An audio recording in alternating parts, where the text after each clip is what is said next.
We start tonight with a live look outside over the Mile High City. Beautiful night and some temperatures that you're gonna like, all in the coming days ahead. Let's start with Lauren Robinson looking ahead for the next couple days. You're talking like 50s, maybe 60s. Yeah, keep on going. We're going to see those temperatures in the lower to mid 60s for a good portion of the week. The majority of the 7-day forecast. In fact, it's not going to be until next weekend when we wait for our next system to push in. In the meantime, we can enjoy this break. Let's go ahead and take a look at our current conditions. We're at 29 degrees at DIA, clear and calm. We have winds only coming in from the south-southwest at 6 miles per hour, so it does feel closer to 23 degrees. These temperatures aren't too bad for this time of year, but of course still chilly nonetheless.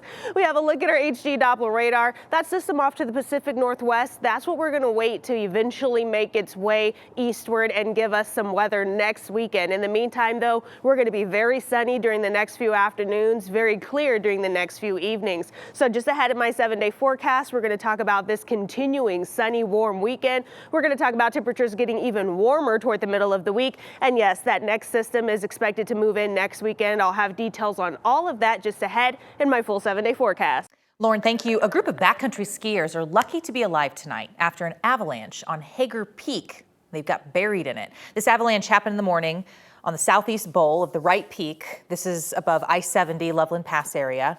Here's what it looked like out there that morning, this morning. Luckily, the 4 skiers were not buried too deep and they were all able to pull themselves out. The Alpine Rescue Team went up there to help them get down off that slope.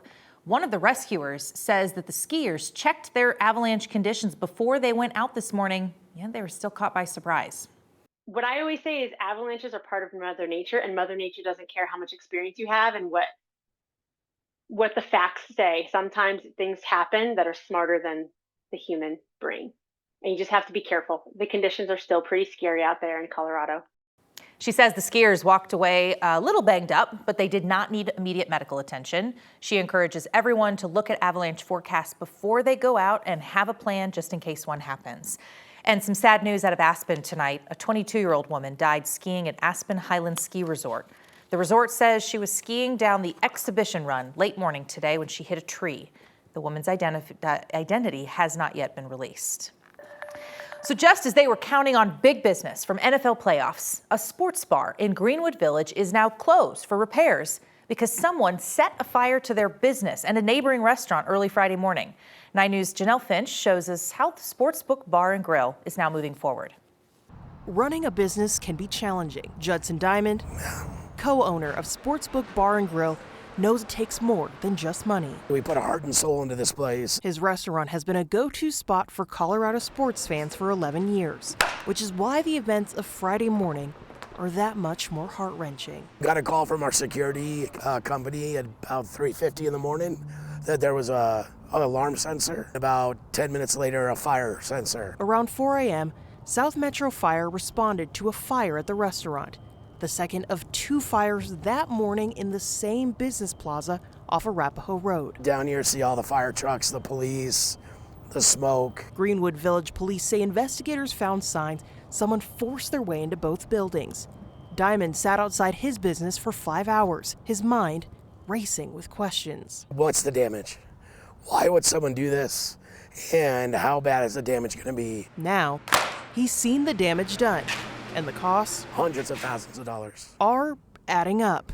So I don't have an exact dollar amount, but I mean, if you go with lost revenue, with repairs, cleanup, replacing all that video equipment. His biggest concern? The money his staff will be missing out on, especially with several major football games right around the corner. Our business is very cash driven. Our employees work for tips. He says he intends to pay his staff their regular wages in the meantime. He doesn't have an exact timeline for when the sports book will welcome customers back, but he does have a plan for when doors reopen. Rebuild, try to come back stronger, be better. Police say no one was injured in the fires and no suspects have been identified. And with what Diamond says is hundreds of thousands of dollars worth of damages, no money was actually taken from the business. He said it looked like someone attempted to open the ATM and register drawers, but not a penny was missing, leading him to truly wonder why this happened in a place he loves. Yeah, kind of makes you wonder what was the point. Exactly. Somebody breaking in there and setting a fire. All right, Janelle, thank you. Denver police say somebody shot 2 people on an RTD bus tonight. DPD tells us they got the call around 6:40 p.m. Happened on the west side of town, the intersection of West Mississippi and North Federal. Police say 2 men were shot. We do not know the extent of their injuries, and we do not have any information about suspects. As we learn more, we'll be sure to update you online, 9news.com. Police say a drunk driver crashed into a Mexican restaurant in Centennial overnight. This happened around 2:30 in the morning at El Señor Soul Mexican Food on South University Boulevard. Arapahoe County deputies say the 39-year-old man, the driver, went to the hospital. Deputies say he had open beer and liquor bottles in his car. He's been cited for DUI. They said this crash also fractured a natural gas line to the kitchen, which caused a gas leak. Deputies say that building's going to need major repairs.